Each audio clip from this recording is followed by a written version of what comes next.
السلام علیکم ورحمۃ اللہ وبرکاتہ۔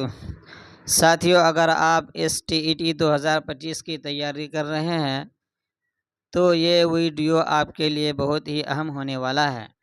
تو چلیے شروع کرتے ہیں آج کا کلاس۔ تو سب سے پہلا سوال ہے، اردو میں غالب کے کتنے دیوان ہیں؟ اس کا صحیح جواب ہے 1 دیوان ہے۔ کوشچن نمبر 2 ہے، بنجارہ نامہ کس کی نظم ہے؟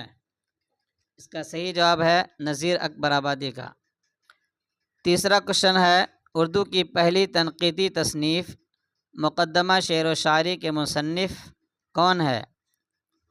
اس کا صحیح جواب ہے محمد الطاف حسین حالی۔ کوشچن نمبر 4 میں ہے، علامہ اقبال کے جو 4 کتاب ہیں ان کی صحیح ترتیب کیا ہے؟ اس کا صحیح جواب ہے نمبر 1 پر ہے بانگ درا، نمبر 2 پر ہے بال جبرائیل، نمبر 3 پر ہے ضرب کلیم اور نمبر 4 پر ہے ارمغانی حجاز۔ نمبر 5 میں ہے، اردو زبان کس خاندان سے تعلق رکھتی ہے؟ اس کا صحیح جواب ہے ہند آریائی زبان سے تعلق رکھتی ہے۔ کوشچن نمبر 6 میں ہے، تصویر اجالوں کی کن کا لکھا ہوا خاکہ ہے؟ اس کا صحیح جواب ہے نور الحسن نقوی کا۔ کوشچن نمبر 9 میں ہے، کوشچن نمبر 7 میں ہے، غالب کا حلیہ کس کا لکھا ہوا خاکہ ہے؟ اس کا صحیح جواب ہے خواجہ حسن نظامی کا۔ کوشچن نمبر 9 ہے، اکثر یاد آتے ہیں، یہ خاکہ کس کا لکھا ہوا ہے؟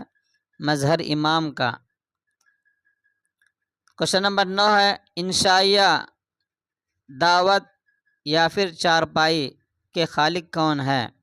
اس کا صحیح جواب ہے رشید احمد صدیقی۔ کوشچن نمبر 10 میں ہے، زبانوں کا گھر کس کا مضمون ہے؟ اس کا صحیح جواب ہے احتشام حسین۔ کوشچن نمبر 11 ہے، چچا چھکن نے خط لکھا ایک مزاحیہ مضمون ہے، اس کا خالق کون ہے؟ اس کا صحیح جواب ہے امتیاز علی تاج۔ کوشچن نمبر 12 میں ہے، کسی شخص کی تحریری تصویر کشی کو کیا کہتے ہیں؟ اس کا صحیح جواب ہے خاکہ۔ کوشچن نمبر 13 میں ہے، اردو کی سب سے پہلی نثری داستان کون سی ہے؟ اس کا صحیح جواب ہے سبرس، جس کو ملا وجہی نے لکھا ہے۔ کوشچن نمبر 14 ہے، مرثیہ کی تمہید کو کیا کہتے ہیں؟ اس کا صحیح جواب ہے چہرہ۔ کوشچن نمبر 15 ہے، بقاولی کس مثنوی کا کردار ہے؟ اس کا صحیح جواب ہے گلزار نسیم۔